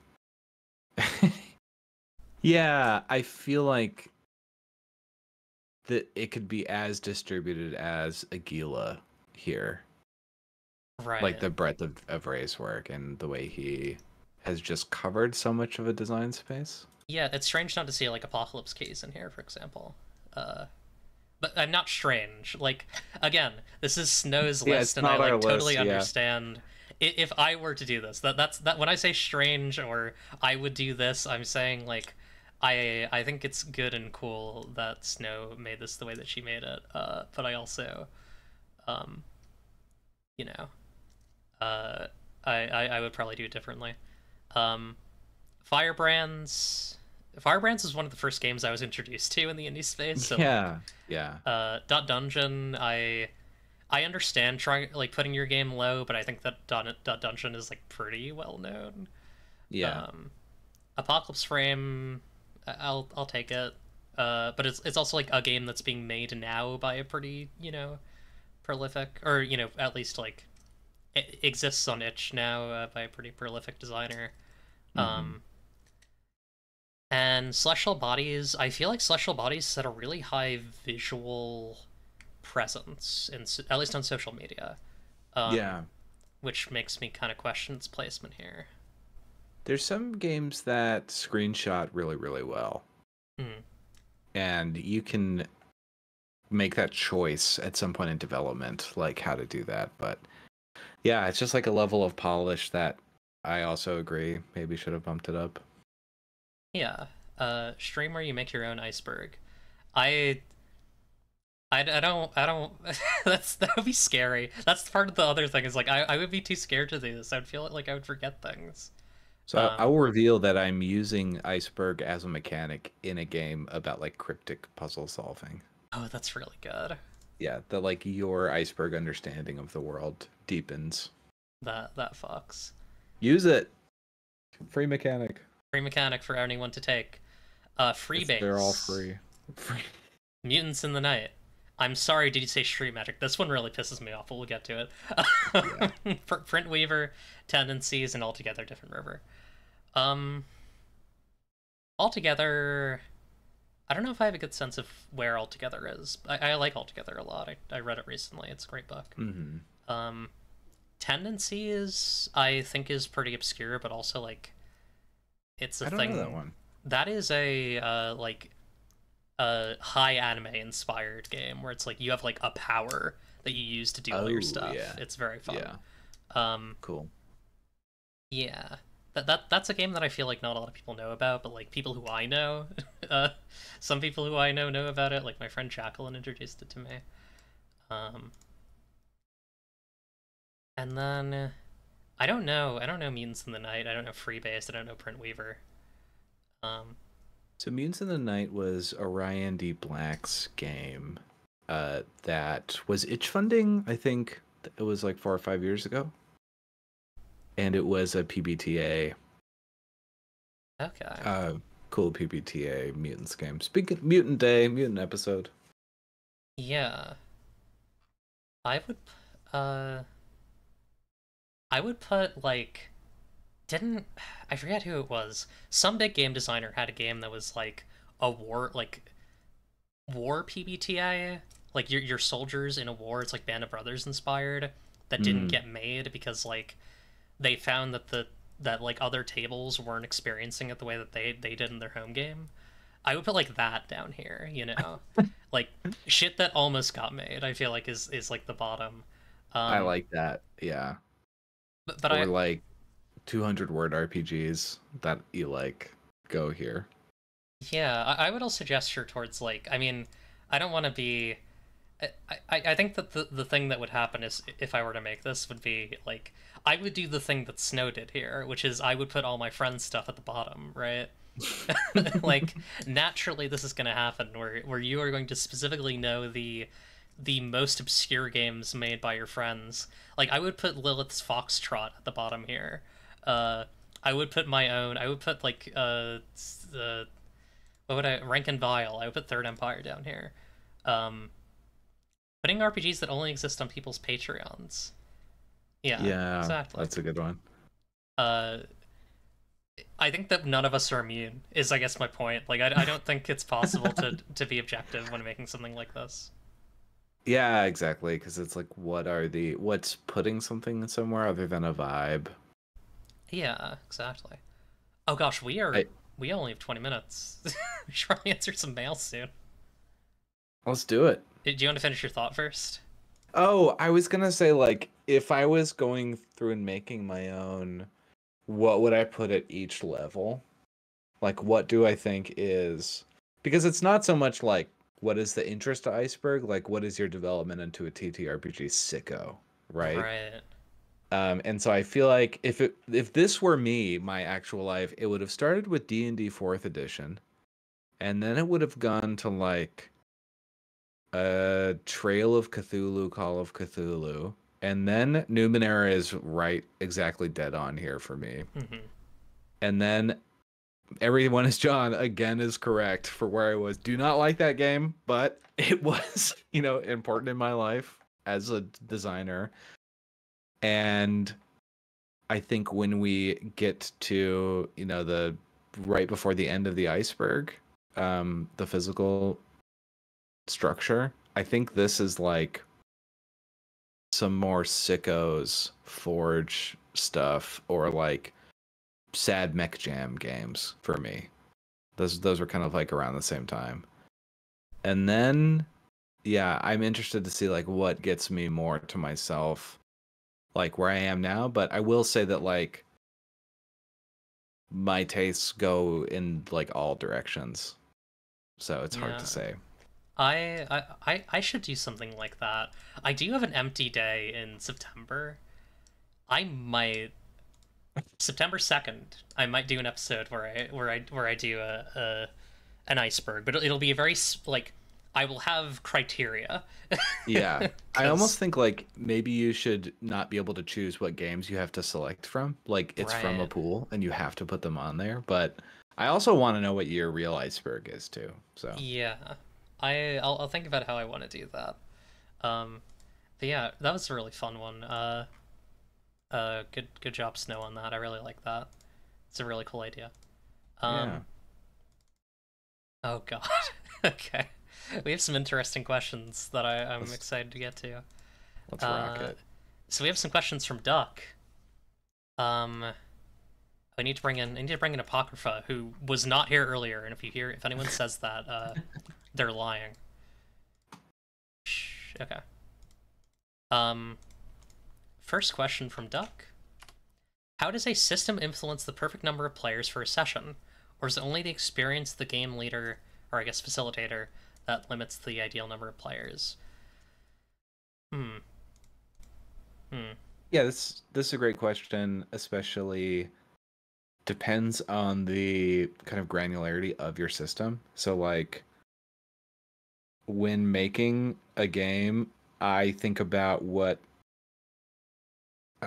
So like for a tactical game, you've got a pretty good idea of what players are doing every round and what you want the minimum, thing to be for them to be completing. Because you can have, I've played PBTA games with like 10 players and each move was like a wrecking ball and each player did one move ascension. And was that good? I think so. But it wasn't normal. And others where it's so loosey-goosey that I think one little game design tidbit I keep with me is that game balance is just one more goblin. You just add another one if they're getting it too fast or whatever. Another guy. Yeah. And that kind of calibration is tricky, but I think, how do you answer this question? I think a lot of it winds up being about like mechanical density. Like I wouldn't play Under Hollow Hills with 7 people, right? Because I think the moves are too long. Like I think sometimes like when I say mechanical density, I'm not even talking about like numbers. Like I'm talking about like words that you have to read to do a thing, or like procedure, exactly. I think that really affects it, where it's like I want everybody to feel like they got a solid chunk of time in the session, and so if it's a really lightweight game, I'll probably be more comfortable with a larger group. But if I know that there's going to be a lot going into it, I will probably limit the size of the game. I also just I tend to like groups of like 3 to 4 because I get really overwhelmed pretty easily, especially in social situations. Yeah, and running a new game is difficult. And I feel like from a designer, the best thing you can do is try, if you say that your game is 3 to 7 players, like all these games do, you have to play with that amount and actually see what it's like and take it through its paces. There's a lot of like designer guesswork on player count, and then also game time. That's like the biggest, like, consumer reports say this takes 90 to 3 hours to play, but has anyone finished a game of Microscope ever? I don't know. Yeah. I don't think so. Exactly. I technically have, although I guess it was Zootrip, so it wasn't Microscope technically. Yeah. Although actually, I don't think we technically finished it because we only did 1 round. So, you know. There you go. Do you think it's necessary, from actual factual in the Twitch chat? Do you think it's necessary to go to cons and to stay connected / visible within TTRPGs? If not, what do you think are good ways to do so online? Yeah, so I will say that I didn't go to cons for a long time, and now I'm going back to them now that I have the ability to. But I had a Discord with friends, I had group chats, I had regular calls. I have some friends that are just like quitting social media, so I've just scheduled like a bi-weekly 1-hour hang where we just talk about stuff and whatever. And yeah, building a cohort of people around you to kind of move through this art form together with is like the reason I'm still doing it and not have moved on to something else. Yeah, I would agree. Like, it's very, like, the thing is, you know, for me, like, I would have been pretty lonely when I went to PAX EU last year. I would have been pretty lonely at PAX EU if I didn't know people from online. Like, I think there's no use in, you know, forcing yourself to go to a bunch of places if you don't feel like you already have, like, a foundation there. I mean, maybe there is some use, right? Like, you know, you can make friends, you can network, but I do think that, like, having, as you said, like, I think having connections and having folks you cooperate with is really valuable.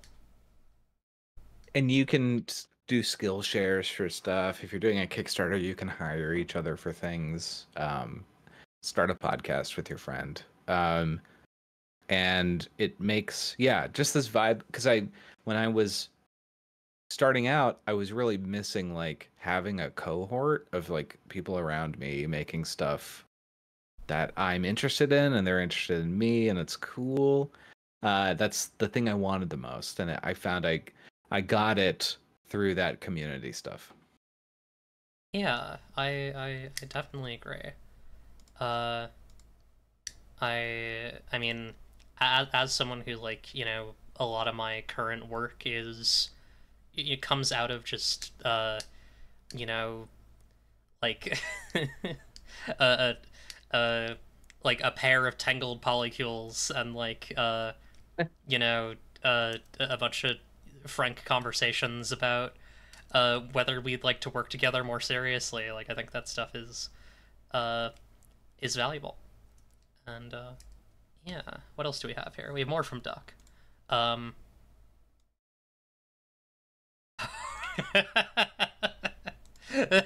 This is a really good question from Duck. With so many licensed games recently, if you had one franchise you could stop from being made into a mediocre TTRPG, what media property do you spare from the fate of massive Kickstarter into sloppy 5e conversion? That's so good. Well, they already made the Bible, so Mhm. There's number one. Oh, wow. Like, can I do one that's already been made, I guess? I'll allow it. I think we can allow it. Because I feel like I would want Alien not to be a Free League game. Right. Makes sense. Yeah. But, oh, let's say Mad Max. Let's protect Mad Max from... I feel like that's any day now. There's going to be like a, you know, Fury Road game. Yeah. If I were to pick one that's already been done, I would say Star Trek. I would really Yeah. I think that it's really disappointing to me that Star Trek is like this extremely dense, like number rich game, like skill list type game with a really dedicated following that really likes it, because I would prefer if the really like I would prefer if there were a really well liked Star Trek game that was about the dynamics, because I think that's really what Star Trek is about. The science and the like the things that literally happen on the ship are not as important as like the coworker dynamics and the ethics and the like the human elements. And so I would like something that locked into that. Yours is Fallout. They already did Fallout, but that, you know, we are cheating a little bit. So But that's also, allowed. yeah, I would also say Fallout too. Having done like a post-apocalyptic thing right now, I feel like I had one. Blame. Are you familiar with this manga? I don't know if I am. Okay. Well, no one make it a Blame game because I am making one. It's going to be the biggest heartbreaker of all time. So that's it. I want to stop someone from making the like. Okay, I have not played any of the Half-Life games, but I intend to, and I think I'm gonna like them. Like, I think they're gonna make me really autistic in a way that's like gonna affect things, and so I need no one to make that TTRPG until I can make it, basically. Because I have an inkling. I've been playing Abiotic Factor, and like that's been making me think like I should play Half-Life. Yeah. That's a really good question. I like that. I'm gonna think about that more. Yeah. Because I've been thinking a lot about like I saw a post that was talking about like Half-Life is a series that is about killing a bunch of aliens, but isn't about being xenophobic about it. And it's just about trying to being humans in a difficult situation and trying to protect yourselves. Yeah. And I think that's really interesting, and I think that there's something there to explore, kind of a reverse biotraffication, that I think could be really fun, of just, you know, starting a revolution with against an alien empire that has conquered a bunch of other aliens and trying to make alliances where you can, and like I think that there's some strong stuff there. Can I say your next shitty question for Luna? Yes, I will. I will save that for Luna. Let me do that. Also, Luna's going to be the guest next week. I didn't really say that very clearly. Oh, hell yeah. Yeah. That's going to be awesome. Okay, next questions from VIP question asker. We're not going to get through almost any of these, I think. No worries.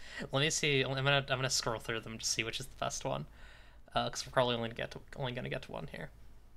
That's an interesting one. That's an interesting one that I think you would answer well. That's interesting. That's interesting.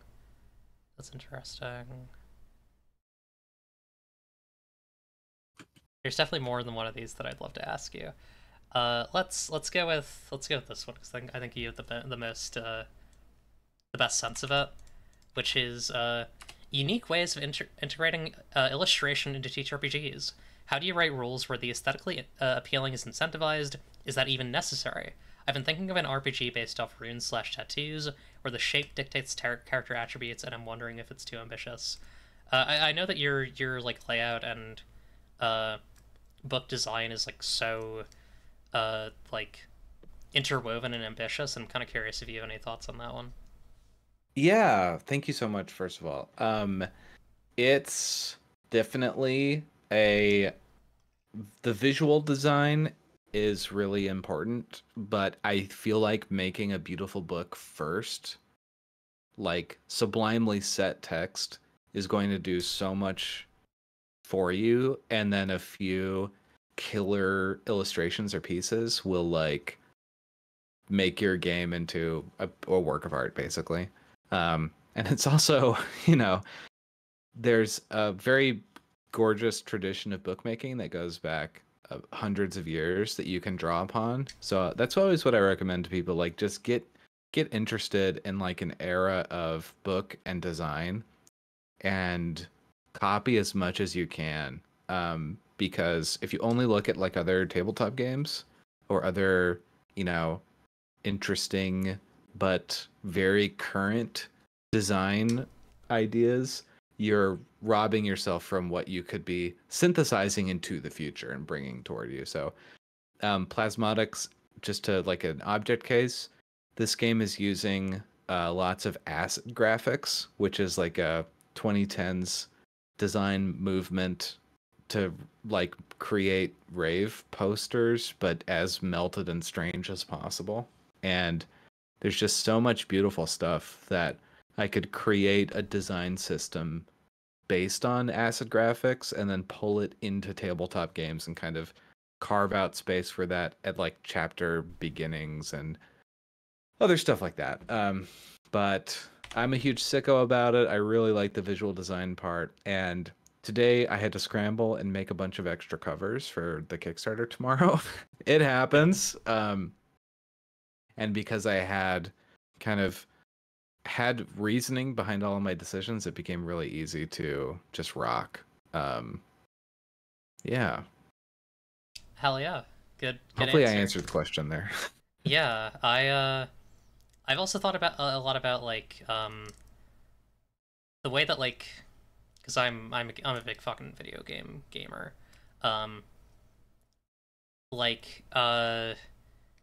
There's a lot of like naturalistic stuff that you can do. I think about like Dungeons of Blood and Dream and Inscription, where it's like yeah, you're thinking about like so a thing, I guess, to kind of give some context in terms of RPGs. I've been working on ritual moves for Sapphic World, which are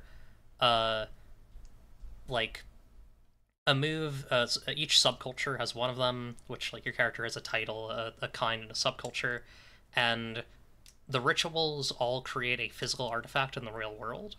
And so like a lot of the design for that has been very like graphic, and like thinking about what physical objects could reasonably be collected into any future that this game needs to be, you know, played and observed in.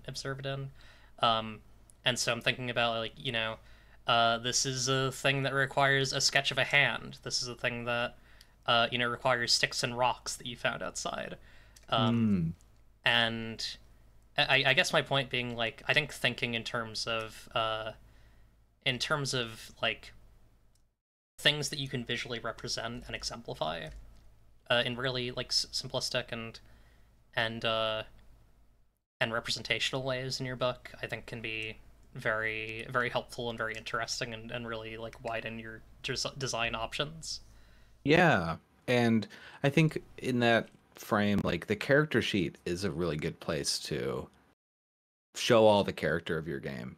Like, excuse the pun, but like that's the spot where you go full sicko, because that's the thing everyone has to see when they play the game. Maybe the cover too is a good place for that, to get those ideas out. And then yeah, but I also really like, you know, stealing from video games.